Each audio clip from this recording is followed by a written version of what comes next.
Seja bem-vindo ao Inovativos, o seu programa para discutir as mudanças na economia, nos negócios, as novas empresas, os novos modelos de negócio, sempre aos domingos, aqui no rádio e também no nosso canal no YouTube, youtube.com/rádio Band News FM. Aproveite e se inscreve, que você já fica por dentro de todas as conversas que a gente já teve e das próximas que a gente ainda vai ter. Sempre comigo, Alexandre Bentivolio, e com meu parceiro de todas as semanas, Vitor Manhani. Tudo bom, Vitor? Tudo bem, Alexandre? Bem-vindo e bem-vinda aqui ao Inovativos, e hoje a gente vai tratar de comércio eletrônico, transações digitais. O que você precisa saber para começar o seu negócio dentro desse emaranhado que é a internet?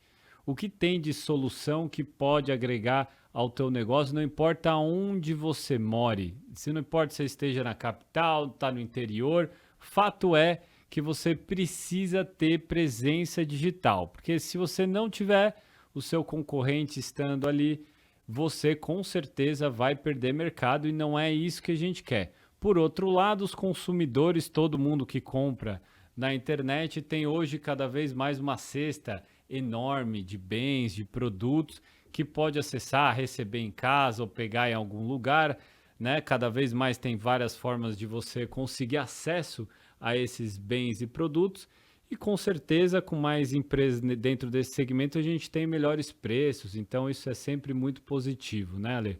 Com certeza. O nosso convidado hoje é o Eric Mello, ele é cofundador e CCO da WebJump. Queria começar te dando as boas-vindas, Eric, e queria perguntar um pouco da sua trajetória profissional, para você contar um pouco desse histórico, um pouco da trajetória da WebJump, qual que é o serviço que vocês oferecem, e também explicar para a gente o que faz um CCO dentro da empresa. Perfeito. Aposto que muitos dos nossos ouvintes não sabem.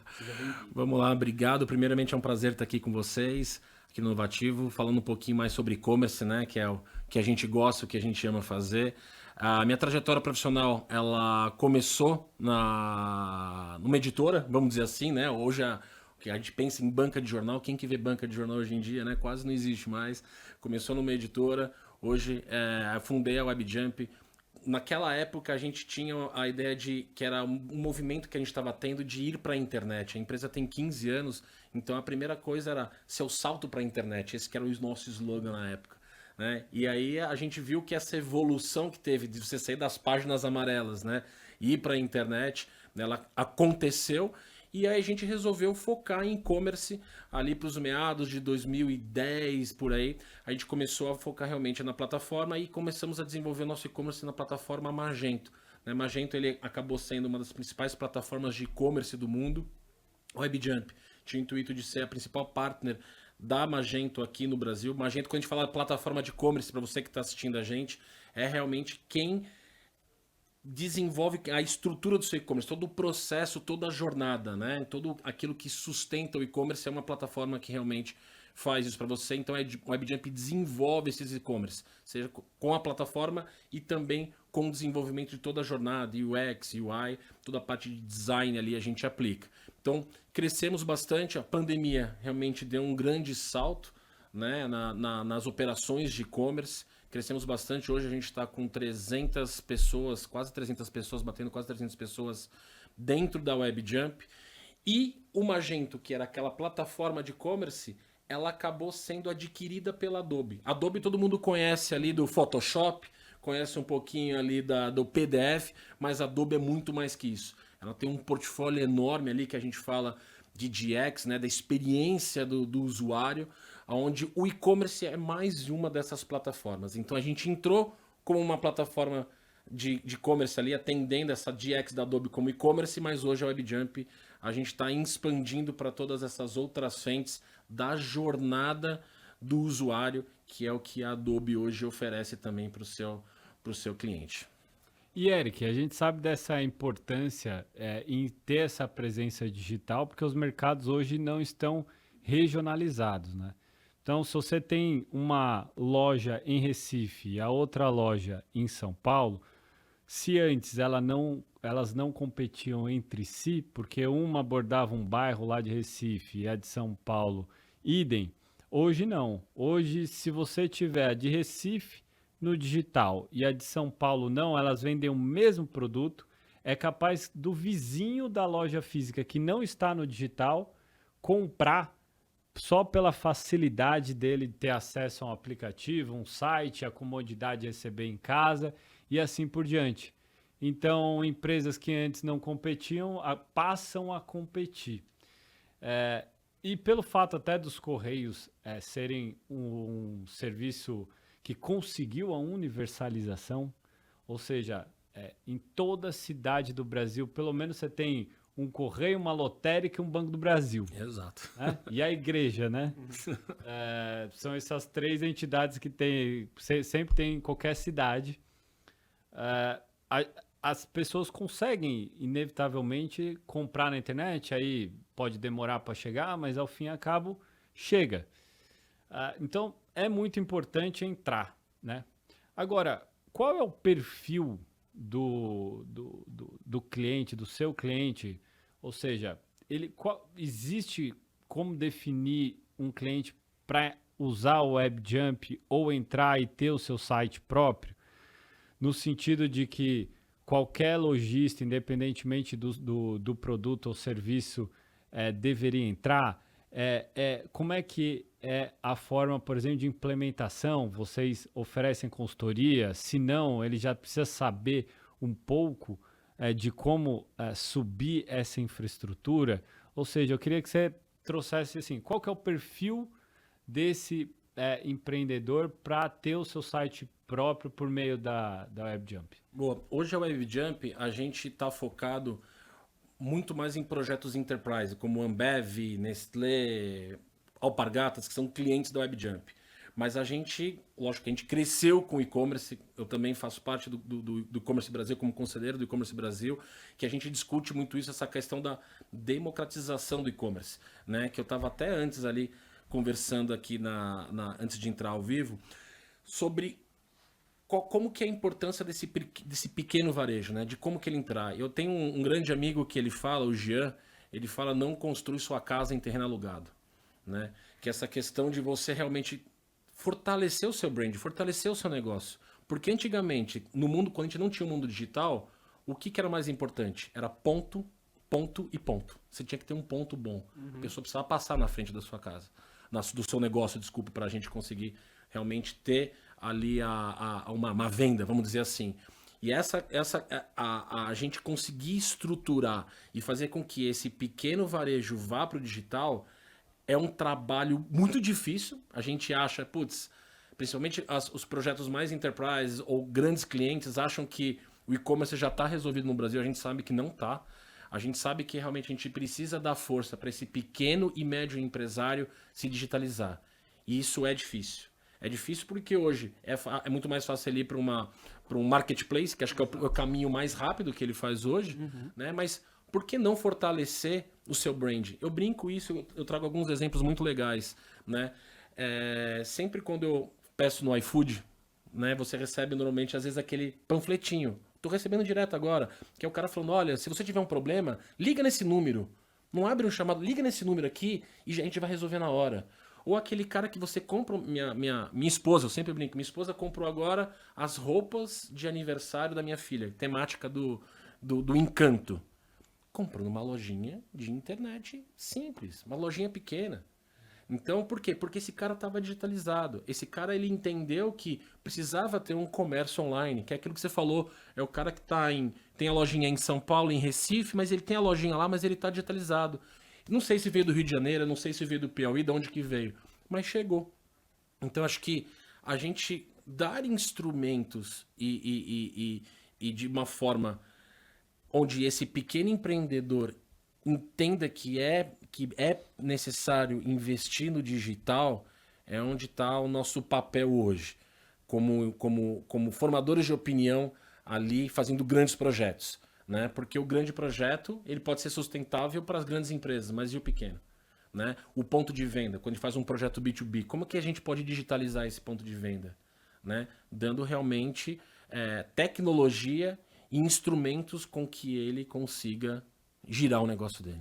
Eric, você falava um pouco sobre essa trajetória dos e-commerces, o que já mudou. Queria tratar exatamente disso. Assim, a gente antigamente tinha um modelo muito estanque, muito parado do que eram os e-commerces, todos pareciam entre si. Hoje em dia, com o surgimento dos marketplaces, isso também foi acelerado, porque uma série de empresas que não estavam passaram a ter essa possibilidade de ter uma presença online, de vender online, mas a gente vê também uma variedade muito maior de produtos sendo vendidos online. Tanto aqueles muito artesanais, que antigamente não tinham oportunidade de vender online, quanto até produtos que não são tangíveis, né? Cursos, experiências de toda maneira que você consegue vender, comercializar agora pela internet. Eu queria que você falasse um pouco sobre essa mudança do perfil dos e-commerces e como vocês se adaptam a isso também, porque imagino que tenham que se adaptar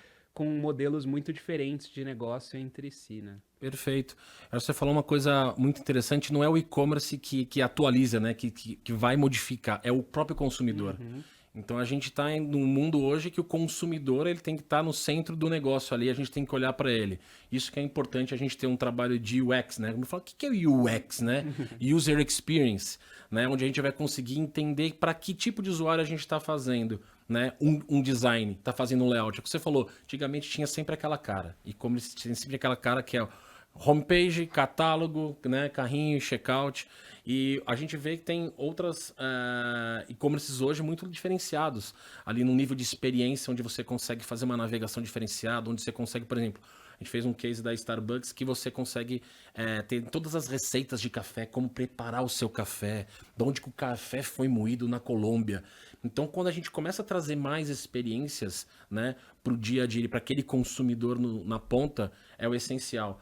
Então, o consumidor está sempre em busca disso e começa a partir da busca, né? Antigamente era muito mais fácil você, às vezes, ir buscar alguma coisa no Google lá, clicava na primeira página, ninguém clica na segunda, né? Todo mundo sabe disso. Clicava na primeira página e já ia para um e-commerce ou para um marketplace, vamos dizer assim. Hoje já tem muita busca sendo feita no Mercado Livre. Outro dia eu comprei, por incrível que pareça, um Durex sem sair de casa. Minha filha, papai, preciso de um Durex. Beleza, Mercado Livre, comprei um Durex. Né? Quando que você ia comprar um Durex? Você precisa sair, precisa ver na papelaria, comprar o seu Durex. Né? Então o que mudou aí? Mudou realmente a experiência, né, de cada tipo de usuário, do que vender online. Quando eu comecei a fazer e-commerce, por incrível que pareça, a gente vendia cavalo, embrião de cavalo. Assim, é impressionante. O primeiro e-commerce que a gente fez na WebJump, eu lembro até hoje, foi de pneu. Eu olhei e falei assim, quem que vai comprar um pneu pela internet? Da Caçula de Pneus na época, a Caçula de Pneus tinha 23 lojas físicas. A gente nem se falava em as palavras bonitas que a gente fala hoje, o Minichannel. Nem existia o Minichannel, né? Tinha as 23 lojas físicas, precisava vender online. A gente colocou para vender pneu online. Então, qual que era a dor do cara? Você sabe qual que é o pneu que você tem no seu carro? Cabeça. Alguém sabe? Ninguém sabe. Eu sei, mas você sabe qual é o seu carro. Você sabe qual que é o modelo e qual que é o ano. Então a gente fez o quê? Uma busca de acordo com o seu carro, com o modelo e com o ano. Não perguntando, 265, 35, 42, R13, né? Então a gente o quê? Se adaptou. E foi muito legal que eu fiquei com isso na cabeça. Eu mesmo fui preconceituoso. E eu que desenvolvia. E depois de 6 meses, este e-commerce era a terceira maior fonte de faturamento da companhia. De 23 ou 16 lojas que eles tinham, não lembro na época. Então você vê que muita gente comprou pneu pela internet. E você consegue comprar qualquer coisa. O mais importante é você entender para quem que você vai vender. Qualquer coisa. Entender como vai ser essa jornada. E, na sua opinião, qual que é o principal desafio dentro dessa cadeia do comércio digital? Que basicamente eu reduziria em 3 pilares, né? Você tem o primeiro pilar, que é você realmente ter essa presença digital, divulgando os produtos. Um segundo pilar aqui, que é o transacional, você precisa ter uma forma de pagar aquilo ali. Então, meio de pagamento, e agora tem o Pix, tem link de pagamento, ou paga na entrega. E o último pilar, já aproveitando a deixa, que é a logística. onde você acha que estão os principais gargalos hoje dentro dessa cadeia toda e até que ponto vocês ajudam nessa infraestrutura do comércio eletrônico? É nas 3 partes, vocês conectam parceiros, como é que é? Perfeito. Então, quando a gente fala ali de... Acho que a logística é um ponto importante, porque a gente viu que na pandemia que isso mudou muito, né? A busca para você ter o produto, a conveniência, vamos dizer assim, virou conveniente. Hoje ninguém quer esperar. Hoje, se você fica, às vezes, 15 segundos numa página, você fala, putz, esse negócio tá com problema, você dá F5 toda hora, né? Então, o consumidor foi para essa questão da conveniência, mas nem todo mundo estava preparado para isso. Poucas empresas estavam preparadas para isso. Mas isso não é o fim do mundo. Não é o fim do mundo eu não receber um negócio no dia seguinte. Não é o fim do mundo. Então, a primeira coisa que eu acho que as empresas precisam entender, quem vai colocar um e-commerce, é quanto que o seu produto resolve o problema da pessoa que está comprando, do usuário ali que vai comprar. Né? Então, acho que o e-commerce na ponta, na hora que você vai fazer realmente o desenvolvimento dele, que é essa parte que a gente fala da jornada, dele entender essa jornada, entender o consumidor, é estruturar muito bem o branding, o seu branding do digital. Né? Não só o seu branding no físico, mas o seu branding no digital. Como que você vai estruturar isso? Por mais que você utilize, novamente, plataformas integradas ao marketplace, você precisa fortalecer o seu produto quando ele chega. E aí tudo envolve na experiência. A experiência de compra até a experiência que o produto chega. Não adianta você ter um e-commerce lindo, maravilhoso, e você chegar um produto quebrado na sua casa. Ou com uma embalagem toda zoada. Você tem que pensar na embalagem. Você tem que pensar de como que vai ser a experiência do cara de ponta a ponta. E acho que quando a gente coloca esse cenário da experiência, tanto do início de um projeto, da minha presença digital no mercado, né? Como é que você encontrar? É um trabalho, não é fácil. Não é do dia para a noite que você vai começar a vender online. Né? Você vai precisar do marketplace, você vai precisar fazer um trabalho de investimento em marketing digital na sua empresa, né? Para você ser mais visto também. E tudo isso, né? O final é o que? É o usuário comprando, como que chega esse produto para ele lá na ponta. Né? Então a experiência para mim acho que conta bastante nesse cenário. Eu já ouvi de quem trabalha em logística que mais importante do que ter um prazo curto é você seguir o prazo que você promete. Exato. Você concorda com isso? Concordo plenamente, porque não é o Durex. Eu vou dar um exemplo do Durex. Você precisava pro dia seguinte do Durex? Não. Se eu precisasse de uma coisa urgente, eu pego o meu carro e vou buscar. Ponto final. Né? Vamos dizer assim. Né? Acho que tem uns extremos. A gente está muito acostumado, aí um ponto que o Vitor falou muito importante, da regionalização. A gente que está aqui em São Paulo, eu mudei para o interior recentemente há 2 anos. A gente aqui em São Paulo quer um negócio para ontem. E às vezes você não precisa disso. Você pode esperar, que é o que você falou, é cumprir. É 5 dias? Em 5 dias está lá.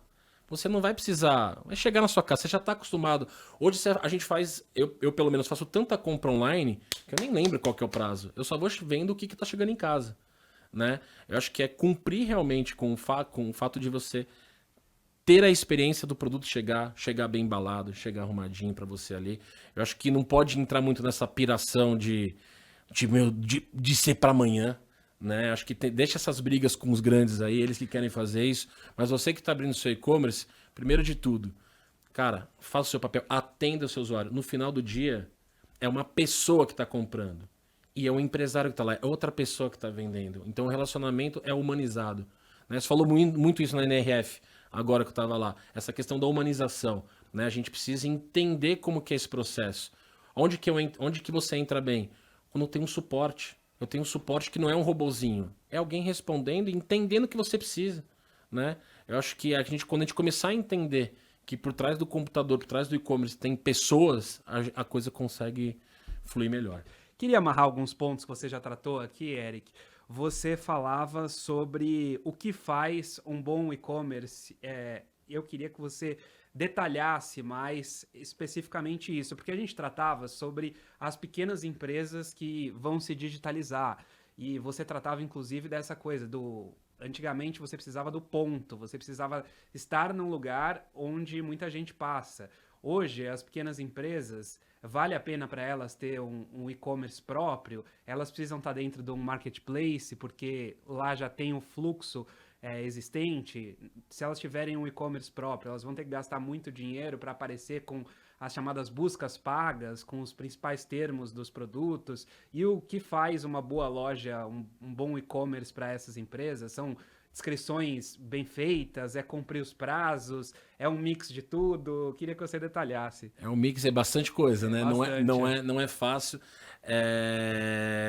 Acho que você falou um ponto muito legal, que é a gente sempre tem que tentar trazer para a questão do único ali, mas na verdade o nível de personalização, você entender quem que é o seu usuário final ali. Né? Quando a gente fala de uma descrição de produto bem detalhada, de uma foto bem realizada, que você não vai pegar a foto do fornecedor e colocar, porque é aquilo que você falou. Antigamente todo mundo é igual, porque pegava a foto do fornecedor, colocava lá e todos os produtos eram iguais.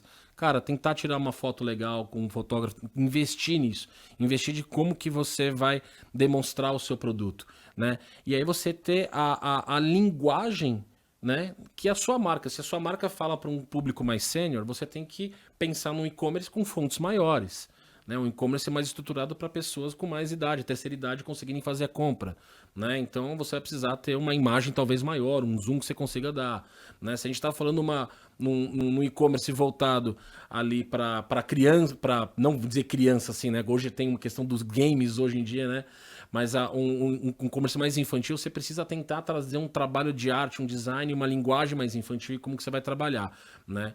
Isso estou pensando muito mais na estrutura de como que você coloca o seu produto, né? Como você coloca a sua marca e a linguagem que o seu brand precisa ter. Então, acho que vai antes do e-commerce, né? Quando a gente pensa em digital, pensa numa empresa, a gente tem que pensar como que a minha marca vai se comunicar. Acho que é a coisa fundamental. E a partir disso, a gente conseguir fazer esse desenvolvimento. E-commerce, precisa ser um e-commerce rápido, né? Sugiro sim você ter um e-commerce, você que está abrindo seu negócio, não depender só de marketplace, você ter o seu brand, você ter o seu e-commerce, né? Pelo fato de, aquilo que eu falei do iFood, você consegue vender no marketplace e mandar a sua cartinha. Próxima vez, compra aqui no meu e-commerce, né? Conseguir se aproximar, né, as pessoas. Então, o marketplace sim, ele é bom para você garantir volume, que é uma coisa que você não tem no começo, né? Então você vai precisar garantir volume, mas não pode ser onde você vai colocar todos os seus ovos na cesta lá. Você precisa ter uma parte do seu investimento na estruturação e no que você vai fazer de estratégia digital para o quê? Para garantir que esse cara recompre de você. O seu cliente, ele é seu cliente a terceira vez que ele compra de você. Então, a primeira vez ele pode comprar fora, mas você tem que fazer um trabalho, aí sim é um trabalho que também a gente indica, um trabalho de CRM, onde você consiga fazer uma segmentação desse seu cliente para você conseguir sempre ofertar o que ele precisa na hora que ele precisa, na hora que ele quer. É porque é o que você falava, dessa transformação do e-commerce, porque antigamente eram muito menos preocupações, todo mundo tinha a loja muito parecida. E hoje em dia existe uma série de especificidades, uma série de especializações que quem quer criar um e-commerce acaba precisando ficar atento, né? Tem a questão do SEO, para que as palavras apareçam numa ordem que as pessoas costumam buscar, para que ranqueie primeiro quando você vai buscar, por exemplo, no Google, vai aparecer na primeira página o seu produto. Existe essa questão da experiência do usuário, que você falou no começo da nossa conversa, sobre existir uma parte de tecnologia por trás, para que não exista nenhum tipo de atrito, ou pelo menos para reduzir ao máximo o atrito durante esse processo, porque como a gente disse, às vezes demora 15 segundos, você já não quer mais o produto, fecha a janela, deixou o produto dentro do carrinho e acabou não concluindo a compra, ter um sistema integrado de pagamento, uma série, essa questão do CRM que você falou, de cuidar da segmentação. Ou seja, hoje existe uma série de especificidades e uma série de serviços que você precisa ficar atento, muitas vezes tendo que acionar a gente que é especialista nessas áreas, porque é impossível cobrir todas as bases, que acaba tornando esse processo do e-commerce muito mais complexo hoje do que era 10 anos atrás. Com certeza. 20, então. Porque você precisa, vamos dizer assim, vamos fazer um overview aqui. Você vai precisar de alguém que faça uma plataforma de e-commerce para você. Começa daí.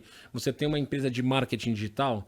E aí, quando eu falo de marketing digital, tanto o marketing em geral, né? Tanto se você tem uma loja física, você precisa de marketing para sua loja física. né? Mas o marketing digital ele consegue ser muito mais assertivo porque a gente consegue trabalhar muito mais dados. Vai precisar ter uma empresa de marketing digital para o quê? Fazer essa evolução na quantidade de vendas que você vai ter. Uma empresa especialista em SEO, que é o que você falou, Search Engine Optimization. Por isso que eu falei de você construir o seu conteúdo. O Google, ele pontua as empresas que têm o conteúdo inédito. Então, faça com que o seu conteúdo seja inédito. Faça com que a linguagem da sua empresa esteja na descrição do seu produto, né? Uma empresa de SEO para isso. E você também pode, por que não, às vezes, tentar montar isso dentro de casa. Isso eu estou falando para o pequeno e médio empresário, né? Porque é aquele cara que está ali no balcão fritando ovo, mas ele está ali também cobrando no caixa, embalando coisa e mandando embora. Então a gente sabe como que é isso, mas pontos importantes. Muita gente fala que e-commerce é mais fácil. É mais fácil, né? Eu não preciso de ponto físico, não preciso de gente. É mais barato. Não é mais barato. E não é mais fácil. Você precisa fazer investimento. Como qualquer coisa. Você precisa plantar, né? E molhar lá para o negócio das frutos. Então você tem toda essa, vamos dizer, esse ecossistema, né? E aí quando a gente vai para o mercado, tem muitas empresas de marketing digital, muitas empresas de SEO, plataformas de e-commerce. Você consegue realmente ser abrangente. E aí quando a gente está falando de eu posso ir pequeno, começar pequeno, mas eu tenho que pensar grande. Acho que todo empreendedor quer crescer, né? Eu consigo crescer isso daí. E você consegue pela internet também, né, pelas próprias redes sociais, aí sim que eu te falo, não só um CRM, um trabalho que você pode fazer de CRM depois para ter a sua base mais segmentada e fazer promoção em cima disso, mas a própria utilização das redes sociais hoje, a gente vê que a gente consegue ir muito mais a fundo ali no cliente, principalmente quando a gente trabalha muito mais regionalizado, né? Tem muitas ações ali de empresas que a gente consegue fazer ações regionalizadas por um raio e trazendo isso para o e-commerce direto. Nessa linha, Lê, inclusive, eu fico bastante preocupado, porque o Brasil tem uma série de números, Eric, que refletem um pouco desse problema da complexidade versus o quanto que a gente precisa endereçar esforços para incluir o maior número de pequenos e médios empreendedores nesse universo digital. Então, de um lado, você tem um empreendedorismo por sobrevivência, você tem 40 milhões de informais que na prática se vira ali, faz um bico e tal. Você tem dados do Sebrae que o maior número de carteiras de trabalho assinadas já são das pequenas e médias empresas. E um número já atual, que assim, as pequenas e médias empresas, 75% morrem em 5 anos. Se a gente levar em consideração que o comércio digital ele não vai parar de crescer e que a gente está praticamente no minuto 1 do primeiro tempo desse jogo, porque se a gente pegar os dados mais otimistas de penetração do comércio eletrônico no Brasil, você vai ver lá 12% de penetração do comércio eletrônico, ou seja, você pegar o varejo do Brasil... O varejo ainda é muito grande. 12% está vendendo no digital, seja em site, aplicativos, marketplaces e redes sociais. Ou seja, muito pouco. E esse muito pouco já oferta para a população um monte de coisa. Então, pegar a cidade da família do meu pai, Santa Cruz do Rio Pardo. Tá lá Santa Cruz do Rio Pardo, tem lá a lojinha que vende um eletrodoméstico, só que aí, meus primos que estão lá, vão ver que o liquidificador daquela lojinha física tá mais caro, obviamente, do que ele comprar no digital, mesmo com todo o custo logístico. O que vai acontecer com aquela lojinha? Vai quebrar. Isso, assim, no decorrer de todo esse processo. Então, o que a gente viu nos Estados Unidos foi uma avalanche de empresas quebrando em virtude do aumento desse comércio digital, especialmente em marketplaces.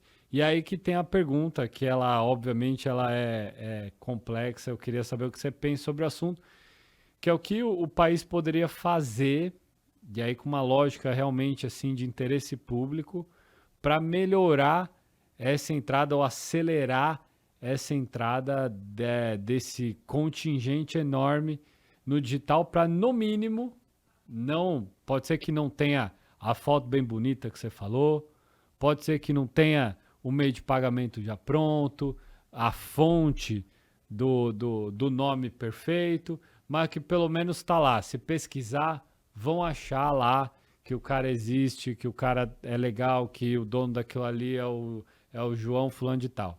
Sim. O que a gente poderia ter dentro desse universo aí para ajudar a gente não ver o que a gente já está vendo em vários países? Isso se a gente já dobrar esse número de 12 saltar, sei lá, para 20%, 22%, já vai ser um terror, eu não tenho dúvida disso, porque muita gente vai ficar para trás. O que o país poderia fazer, o que o governo poderia ajudar em relação a isso? Eu acho que a gente tem que ter um trabalho de inclusão muito forte e de educação muito forte, acho que desde dos primórdios ali, no sentido da educação digital as crianças precisam ter, né? Porque hoje a gente não tem um acesso, o Brasil é um país que tem uma quantidade de celulares enorme, mas que também às vezes não está fazendo compra online pelo celular, né? Então a gente tem pessoas que têm acesso ao celular, a banda 3G, 4G, o 4G, aliás, o 5G, expandindo para outras regiões, né? Mas eu acho que ainda falta uma educação no ensino básico para isso, educar como que você precisa ser, primeiro de tudo, não digital, mas ser empreendedor, né? Porque hoje o empreendedor ele é visto às vezes como, né, um cara do mal ali, vamos dizer assim. Mas não, como que ele consegue ter uma visão melhor de como que você consegue empreender? Porque é difícil você empreender nesse país, é muito difícil. A partir dessa primeira dificuldade que ele tem, que é de empreender, depois vem realmente aquilo, como que ele vai ser um bom comerciante. E aí comerciante, o negócio, comércio, ele tá aí há milenar, né? Árabes, tudo, a gente já tem um comércio muito forte, né? Há milhares de anos. Mas como que eu consigo fazer com que essa pessoa consiga estar no digital? Eu acho que esse é um trabalho que acho que o Sebrae vem fazendo muito forte, mas que ainda precisa, acho que da iniciativa privada, um trabalho para fortalecer o pequeno e médio empresário a estar no digital, ser a base disso. Ter pelo menos que seja um e-commerce igual para todo mundo, mas que ele tenha um e-commerce, né? Eu não sei se existe algum plano do governo hoje para fortalecimento desses empresários físicos para vender digitalmente. Eu vejo que conheço algumas associações aí falando um pouco do mundo agropecuário, né? A gente sabe a importância e a força que o agro tem hoje, mas o agro ele é forte da porteira para dentro, da porteira para fora. Aquele cara que vende coco lá na Bahia, como que ele consegue vender coco lá para Europa? Como que a gente faz esse cara vender coco para Europa? Como que a gente fortalece isso, né? Então, se a gente também consegue fortalecer essas associações regionais, dando força e trabalhando em cima dela, onde a gente consiga talvez fazer um marketplace dessas empresas, por exemplo, regionais, onde tivesse um incentivo do governo em relação a isso, ou que uma porcentagem ali do Simples Nacional fosse revertido para empresas, né? Um desconto que essas empresas possam ter no Simples Nacional para reinvestir em digital. Por que não? Hoje a empresa começa pagando 5, 6, 7, até 8%, vai até acho que 15% ali o Simples Nacional. Por que não empresas que têm e-commerce, que estão no digital, têm algum tipo de incentivo, que paguem menos, que peguem uma porcentagem desse pagamento e invista? A gente precisa ter um trabalho como esse, o governo precisa investir, o Sebrae faz um bom trabalho, mas ainda é muito pouco perto do tamanho, como você falou, do nosso Brasil. Queria agradecer a disponibilidade e a atenção aqui com o ouvinte da Band News FM do Eric Mello, ele que é cofundador e CCO da WebJump, e até uma próxima oportunidade. Obrigado, Eric. Obrigado estar aqui com vocês e foi um prazer. E a gente volta na semana que vem com Inovativos, hein, Vitor? Exatamente, muito obrigado por vocês ficarem aqui até o final. Não deixe de acessar o canal da Band News FM, acessar a playlist do Inovativos, lá tem uma série de entrevistas que eu tenho certeza que você vai gostar muito, e não deixe de comentar que essa informação, esse dado a gente usa sempre para melhorar aqui. Até o próximo episódio.